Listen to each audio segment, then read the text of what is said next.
Welcome to Mom and Mind, a podcast about maternal mental health, discussing conception, pregnancy, birth, and postpartum. Real stories from moms and family members who have made it from struggling to wellness, and interviews with experts and advocates who work for moms and families to get the help they need. This podcast is meant to offer information and awareness and is not a replacement for treatment by a professional or professional training. Hi, and welcome back to Mom and Mind. I'm your host, Dr. Kat.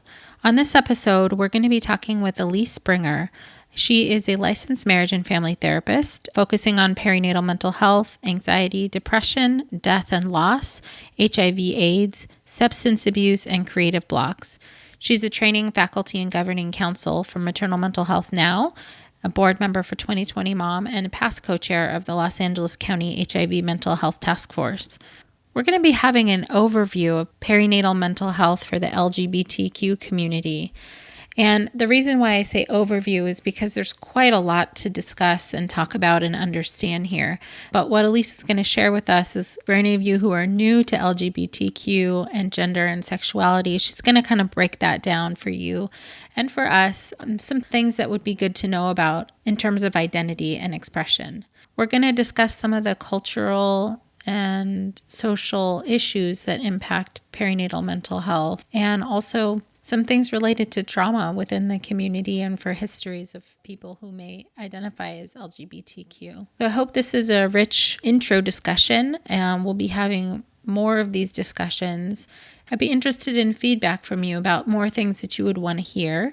Should be a really rich discussion and good information to become familiar with LGBTQ individuals and perinatal mental health. And this is just the beginning of this conversation on the Mom and Mind podcast. I'm really hoping to make sure that everyone feels heard on this podcast. Hi, Elyse. Thank you so much for being with us today. Thanks for having me, Kat. It's pretty exciting to have the chance to talk to you today. Yeah, I'm really happy to have your knowledge here on the podcast with us. I know you do so much work in the perinatal mental health world, and I know you through multiple organizations out here in the LA area. So I'm excited to pick your brain. So maybe it would be great for you to start off and let us know about the work that you do. Sure. So I've been, for the last it's been now about 6 years, I've been governing council for Maternal Mental Health Now, which is a local Los Angeles advocacy group. And we do a lot of training and policy work.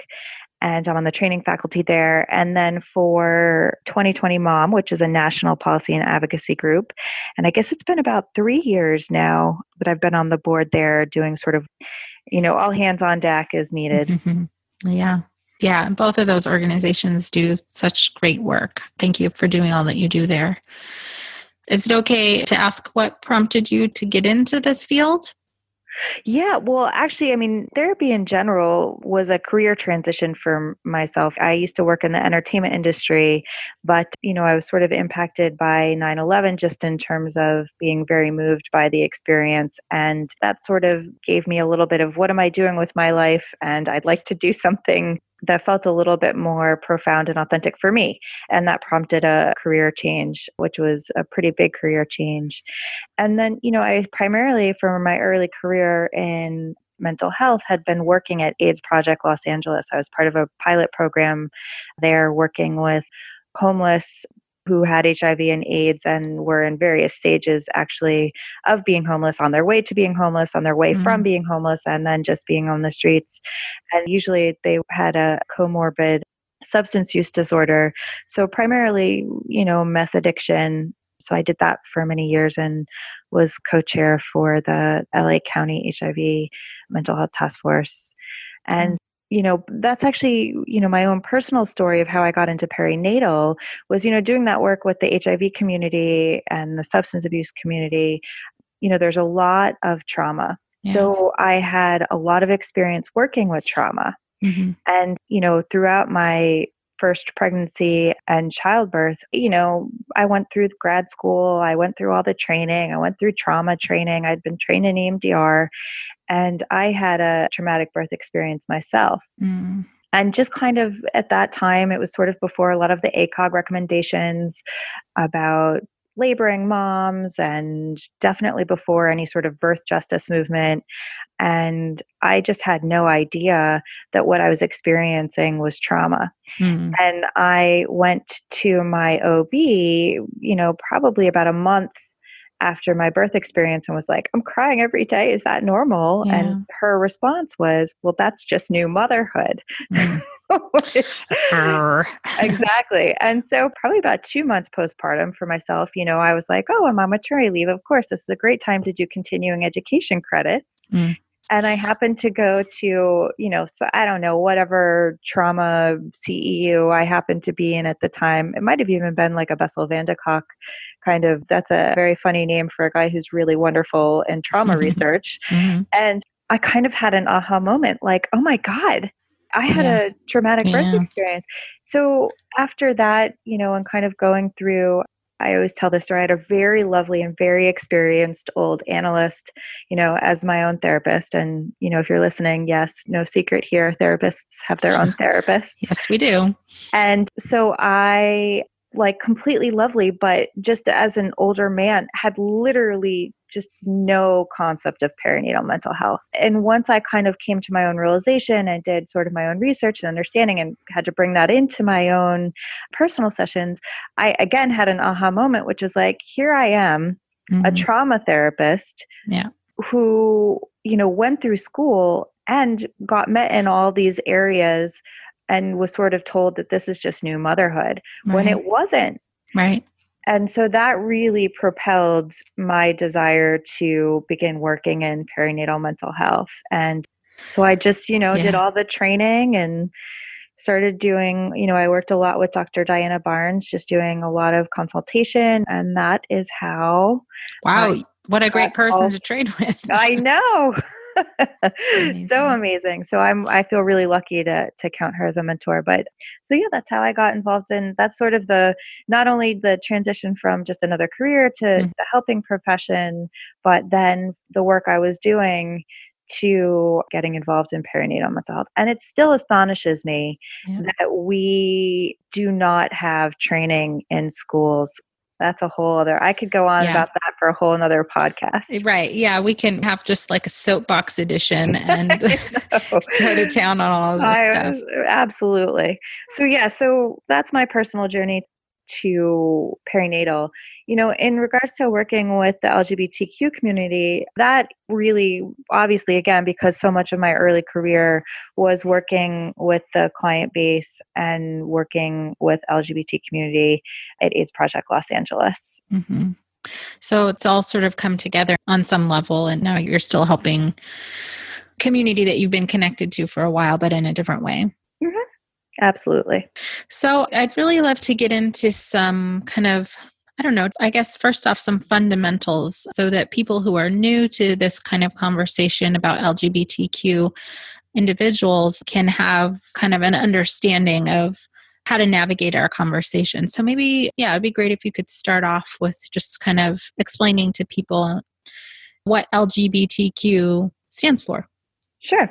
So the first thing that I would say is that, if you're listening and you are familiar or identify in the LGBTQ community, I think it's important to just know that part of what I'm trying to explain is like a basic understanding.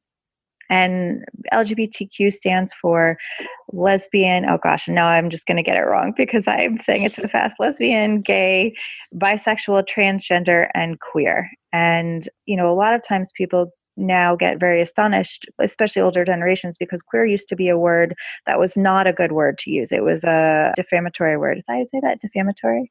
It was a slur. And I think that over particularly even the last 5 years or so, it's been sort of taken back as a word of identity.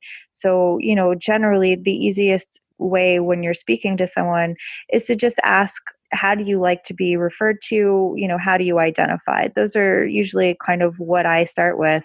And I let whoever I'm working with lead the conversation because I think there's a big difference in between kind of what I am saying and, these sort of strict roles and then how someone identifies. They could be totally different. Sure. I like to not make assumptions. So part of what you're talking about is like if people want you to call him or her or them, or some Pronouns. other pronoun? Absolutely. Okay. Absolutely. So pronouns are, again, I don't even give off or, how should I refer to you or him or her? I just say, how would you like to be referred to? Yeah. Because that just is a much easier and non-confrontational way to kind of start the conversation. Sure. The first thing I would sort of refer to is sex. And sex is what you are born with, who you are when you are given a sex assignment at birth, whether that is male or female. There is a category called intersex. So sometimes you might hear LGBTQ referred to as LGBTQIA, and the I would stand for intersex and the A is for asexual. But for kind of our purposes, sex is just sort of, are you born biologically male or female? That is your sex. Now, your gender identity is sort of, if you think about it like a scale, how much on one scale is your womanness? How on the other end of the scale is your manness? Where are you on a scale of gender identity? Are you someone who maybe identifies internally, inside, as more male or identifies internally as more female?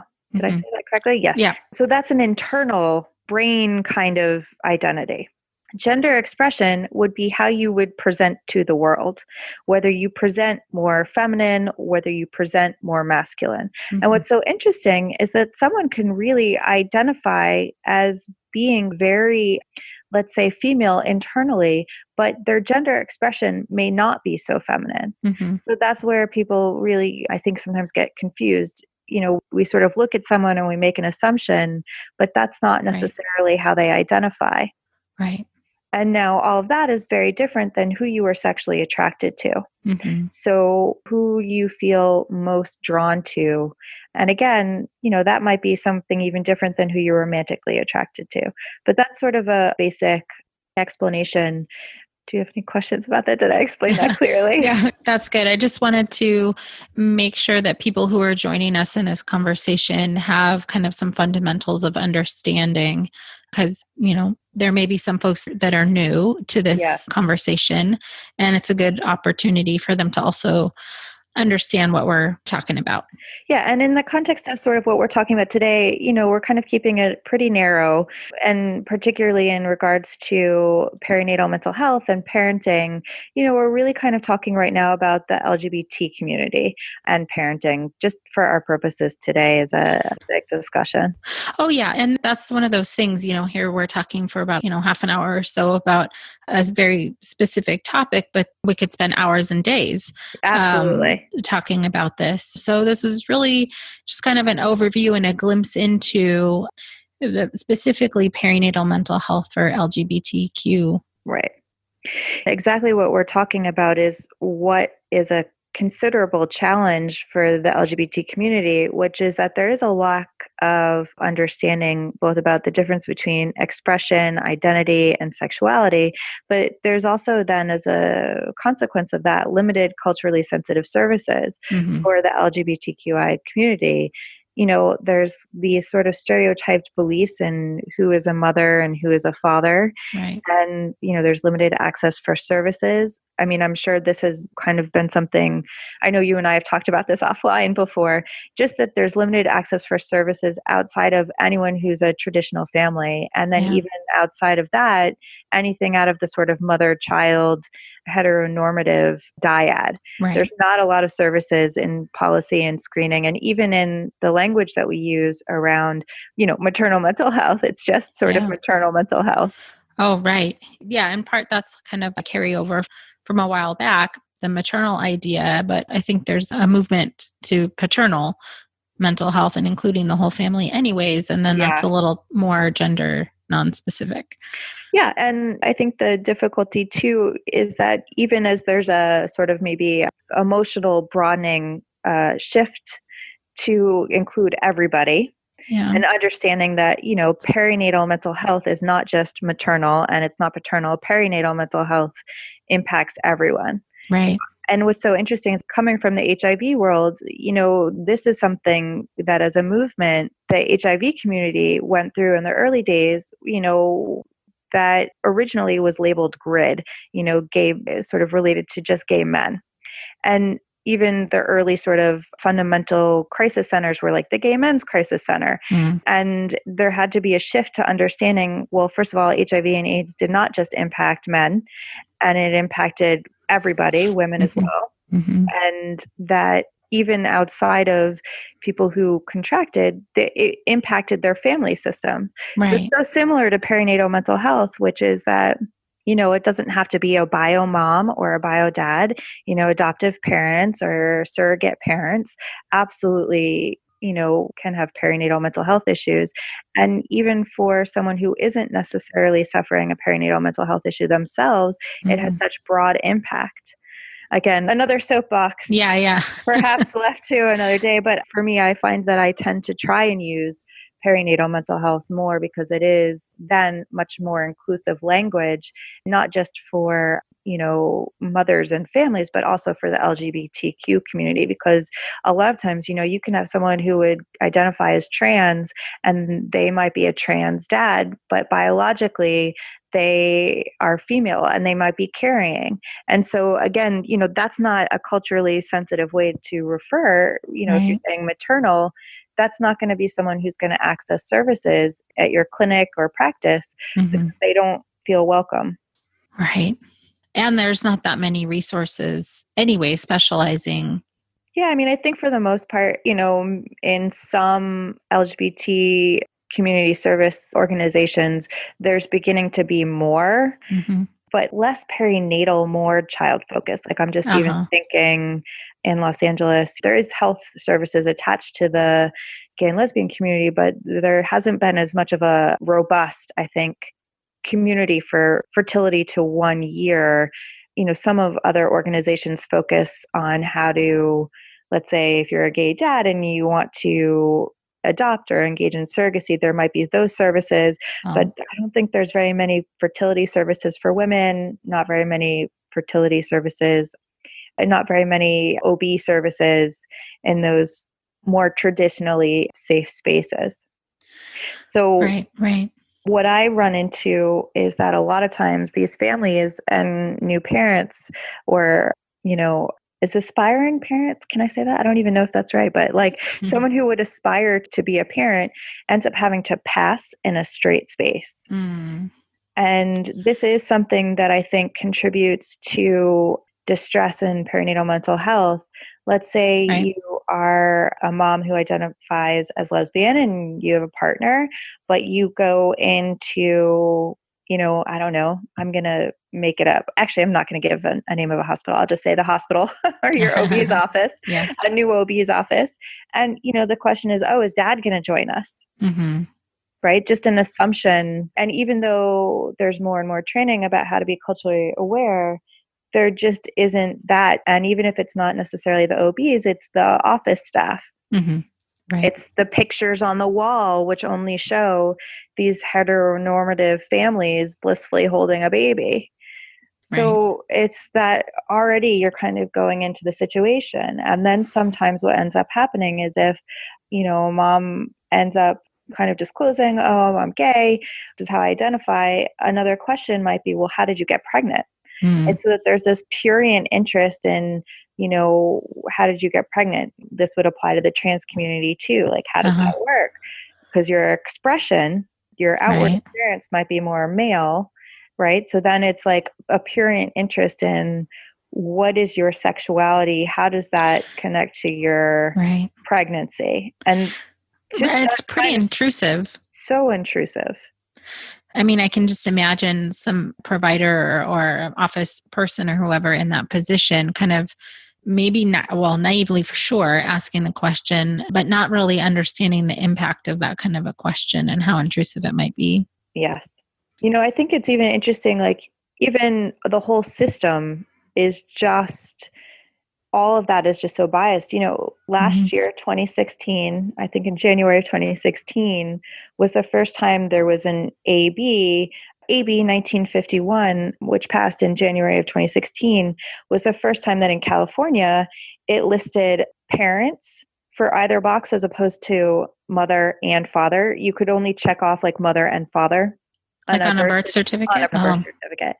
And so if you were, let's say you're two dads, two moms, a different variation thereof, or however you might identify, you would have to, like, how awkward is that to have to pick such a heteronormative dynamic? Now it's been changed to gender neutral, but that's only just this last year. And that's only necessarily that I know of in not every state. So. Wow. Right. So there's all these little microaggressions and potentially other big traumas that are happening too. Yeah. And, sort of a systemic isolation. I mean, we know so much of perinatal mental health involves such stigma. Mm-hmm. And then I think for LGBT community, there's a lot of other challenges. There's a lot of historic trauma in that community, including, childhood traumatic stress, particularly when we're talking about people of childbearing age now. I think there's just even gay marriage being legalized for so many years, not having the opportunity to have legal protection with your partner. Right. And depending on where you still live in the community, and particularly with today's political environment, there's a lot of that sort of childhood stress. Who am I going to be when I grow up? Here's who I am when I grow up, but here's who I'm not allowed to be. Here's what people don't permit me to be. So this sort of childhood traumatic stress, whatever someone's coming out experience was, if that was traumatic, that might be something that would contribute, higher risk of a higher ACE score, which I'm sure you guys have talked about on here before. The impact of the ACE score, the adverse childhood experience score. Right. So all of that leading into a pregnancy. Where then you're met with this sort of, oh, who's mom, who's dad, how did you get pregnant, and, how did you do it? Yeah. Right. And they're just trying to go in for prenatal care. I just want to know if the baby's okay.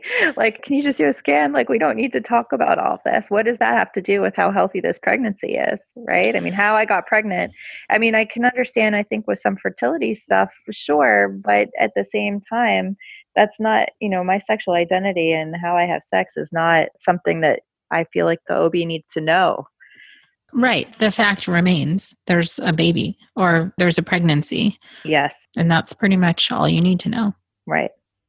The other factor too, I think, when we're talking about sort of some of the challenges that the LGBTQ community would face is that so not along with trauma, which might be higher incidence of childhood trauma, which I mentioned before, would be intimate partner violence. And there's a higher incidence for intimate partner violence in the LGBT community, particularly with lesbian women. So, I'm quoting some stats here from the National Intimate Partner and Sexual Violence Survey, long-winded survey, but from the Centers for Disease Control and Prevention. And let's say 35% of heterosexual women might report IPV. Now, we could argue whether reporting might be higher or not higher. We don't know. But the stats that they have for lesbian women is about 44% of lesbian women report intimate partner violence. And about 61% of bisexual women report IPV. And what's so interesting is that there's there's so few studies about, the LGBT community and postpartum, but there was a 2015 study, a Canadian study.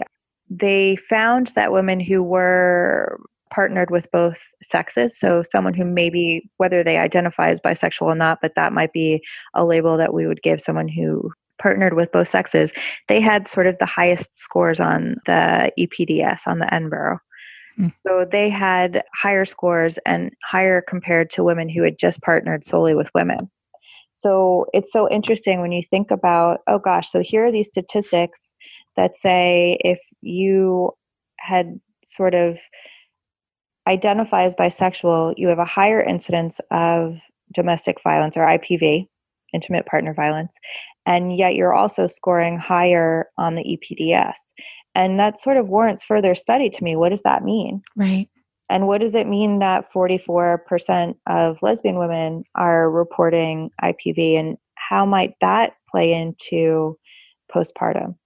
And the sad thing is that we really don't know. I mean, I wish I could come on here and say, here are all these like really concrete stats about the LGBT community and perinatal mental health, and I can't. And part of that is that there's just so few studies. Yeah. And I think as we were kind of chatting about before, that the lack of research and the lack of studies for any culture, ethnicity, even potentially religion, that's not just like straight white, a male or female, is severely lacking. Yeah. I mean, particularly in the US, I just quoted a Canadian study, right? Yeah. So Yeah. it's like, I'm always like, I'm kind of a research nerd. I'm into it. And when I was looking a couple of years ago, I was doing this presentation and I just couldn't find anything except for 2007 study that said just point blank, lesbian women have higher rates of postpartum than heterosexual women. That's what it said. Well, But then it said it warrants further study. And that was 2007. And here we are. yeah. It's 2017, and there's really been nothing subsequent of sort of more profound nature. There's been a couple of qualitative and anecdotal studies, but even then it's about, New Zealand and 15 Right. couples. Oh, So gosh. it's just not an area. I mean, I guess I imagine if you're asking people directly, they will be able to tell you their stressors, them dealing with if they did have any trauma in their life or the difficulties they have at this point with talking to their family members or their friends or their, I don't Yeah, know, I mean, group. when it comes to sort of like the clinical intervention of it, obviously, you're going to check in with your client, but just one more like little soapboxy kind of thing, which is that when you think about the levels of who is parenting right now, it's something like nearly half of LGBT women. So let's say, I guess the actual stat is about 48%. So I'm Mhm. raising it up. But about 48% of lesbian women are raising a child under 18. So, if you have a client who identifies as LGBT in your office, I mean, when you think about your practice, what's the percentage? Maybe Right. not so many because I don't know how many are getting help. Mm. That's so sad. It is sad. There's just like so many things that need to be addressed and need to be talked about. And, I'm assuming that in part with the work that you do, you're able to help people kind of navigate these really difficult social, Right. emotional, cultural, traumatic things that are impacting them. Right. So again, I think it just boils down to, perinatal mental health is perinatal mental health, whether it's the bio parent or a non-bio parent, that's not so different as someone who has adopted a child. But in terms of sort of clinically, then, if we're talking about the clinical piece, understanding, I think, the sort of systemic concerns, the lack of access to care, the sort of increased stigma, even within the own community, like even amongst trans men who do get pregnant, there's sort of like stigma, like, why did you bother to transition? Why did you kind of men get pregnant? Like that, there's just so much stigma in general, but being aware that it's not just necessarily what was it like for you to come out and does your family support you having children? Not only is it, gosh, you had that experience at your OB where they were being so intrusive about how you got pregnant and who you got pregnant with. It's sort of like in your own community, are you accepted in your own community? Do you fit under one of these specific labels, LGBTQ? Do you fit in that label? Or do you have a different level of gender expression and a different internalized gender identity that doesn't fit into a label? And how is that impacting you in your own community? Mm. So I think that, again, much like I had said, I think we started out with saying, well, how do you identify? How would you like me to talk about this with you? When I am asking clients that, similarly, when it comes to perinatal mental health, it's so much like, what's it like in your world? Yeah. What's it like to be struggling with all this sort of historic stuff, if that is the history for you? And then what is it like now having to navigate this sort of like, this prurient interest and this poster child syndrome?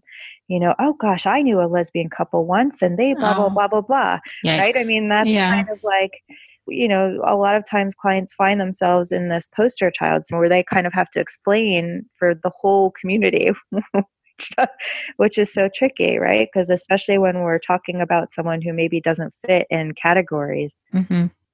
Right. To have then that stress also to be having to educate people or deciding to not to set a limit and say, I don't really want to educate you on this. Yeah, I mean, in either case, that's a absolutely. stress. Yeah, absolutely. It's not my job to teach you. I'm here to have my own experience. And then, as the therapist, well, obviously, then it becomes, well, what's that like for you? How can I support you? Mm-hmm. I find myself asking that a lot. What would be supportive in here? You need to, I don't want the burden to be you teaching me. But like with any client, I do need to know your worldview. I Oh, do need right. to know your cultural experience. What's your family of creation like? And how is that different from your family of origin, if any? And how can I be supportive of your family of creation? What would that look like? So to clarify, family of creation, you're talking about the family that they are creating themselves, or are you Yeah, talking also yeah, about, yeah. I mean, when I say family of origin, just sort of like, what did you grow up with? That's your right? family of origin. And Mm-hmm. who is your family of creation? Who is your partner? Mm-hmm. Who is your social support? This is actually one of the tools in interpersonal therapy that I do like to use is that interpersonal circle Mm-hmm. where you kind of like have these concentric circles and you sort of ask people to place who is important and close to them in those circles. If they're in the middle, who is sort of close to them, who is far to them.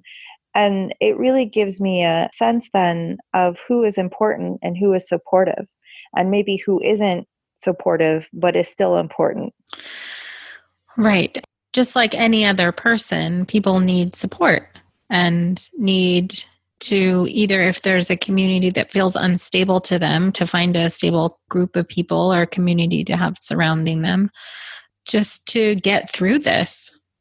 Yeah, I mean, I think any sort of perinatal mental health can sometimes slip through the cracks with the community, with the Mm-hmm. LGBT community. And I think that's reflected in some of the research when we hear, and that lesbian moms have a higher incidence. And it's so hard to know what that is, what is controlled for. Like, I don't think that that's necessarily the same as what it might be for someone who's in a heteronormative relationship. I'm theorizing here, totally just theorizing, but I think that a huge piece of it has to do with this lack of reflection in Mm-hmm. the community. Again, I'm giving Yeah. you my sort of like observational piece of just sort of understanding what it's like to go into a community and anything, brochures, showing heteronormative families, posters on the wall, any of that. And how might it feel to be trying to get care from someone who clearly doesn't understand you? I don't know. I mean, to me, that would be Yeah. pretty depressing. Oh, well, yeah. Stressful, potentially anxiety producing. Right. I'm feeling unsafe. Yeah. And so, again, what's the history? If you kind of can say, look, generation wise, the childbearing generation right now didn't necessarily have an easy time. Not that Mm-hmm. anyone does. But if we can kind of say, look, coming out was not easy, there wasn't any of the kind of dialogue that goes on now, hopefully. And I think pre Trump and post Trump, there's a lot to be stressed about in the LGBT community. And what I'm noticing, and this again is April 2017, is that there's an intense amount of fear because, in the news, there's concentration camps in Chechnya where people who Mm-hmm. identify or have been identified as being gay are being sent to. And then you've got all this nationalistic rhetoric, and not even rhetoric, but concrete discrimination Right. in a variety of situations. How scary is that to bring a child into?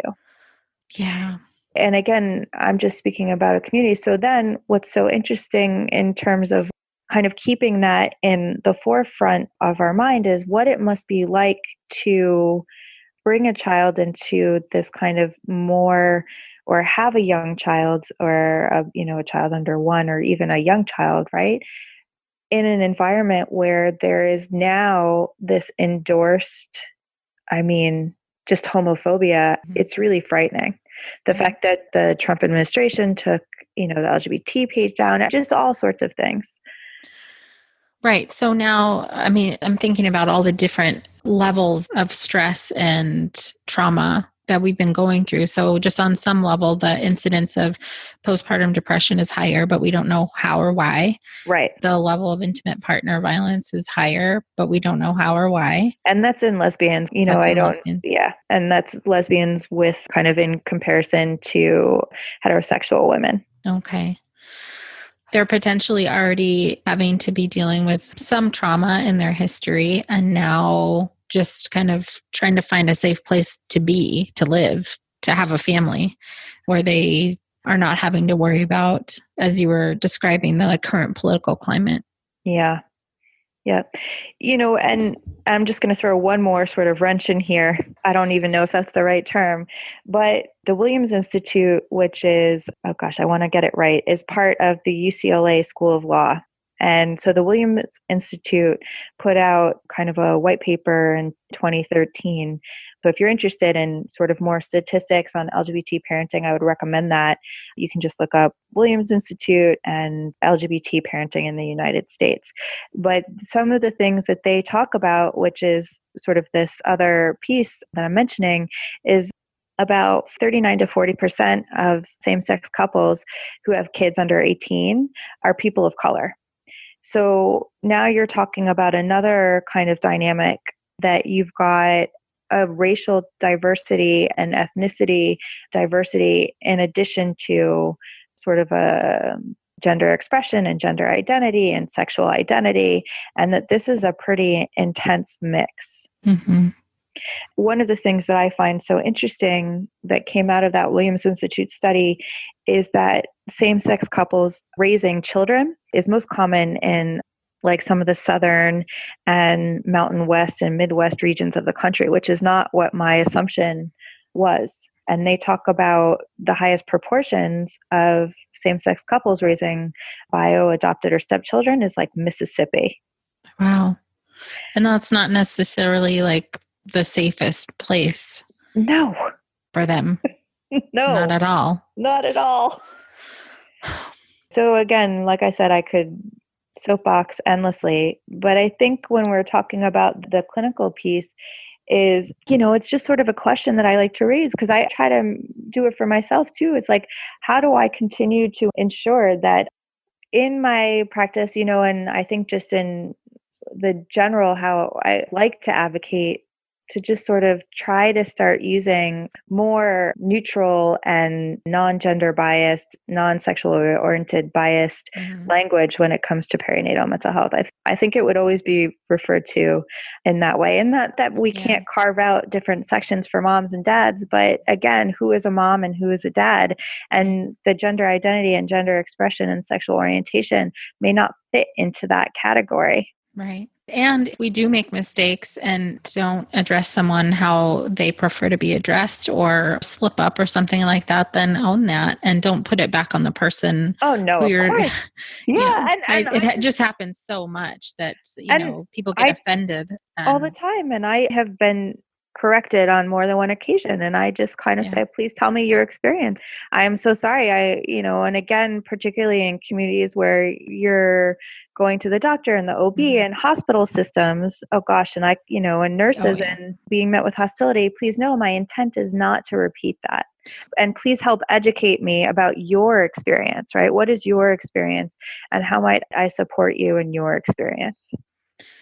Yeah. I mean, I know there's quite a few therapists and healthcare providers that listen to these episodes. So I'm hopeful that this information is helpful for them in being more supportive and more equipped to use compatible language with people. And also for anyone who's listening that identifies as LGBTQ, that,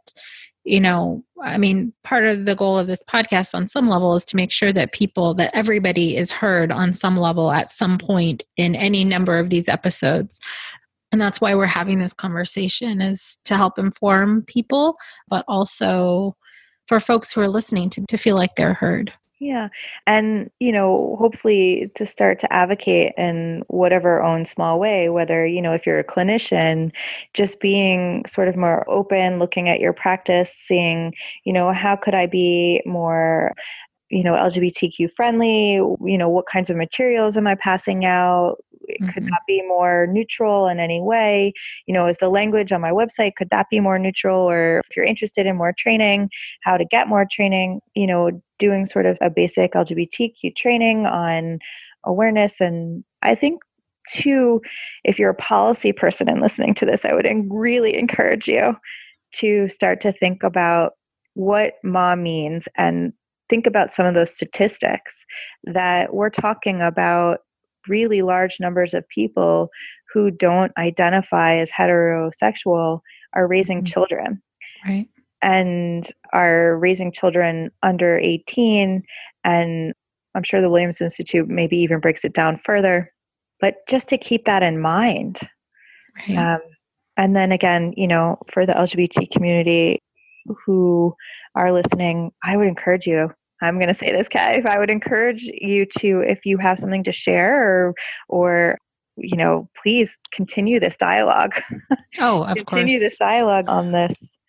It would be really wonderful to have a different perspectives other than a clinician perspective. Oh, absolutely. Absolutely. That's for sure the goal. I thank you for your perspective and for bringing the conversation to the podcast and doing a little bit of education and information sharing with people.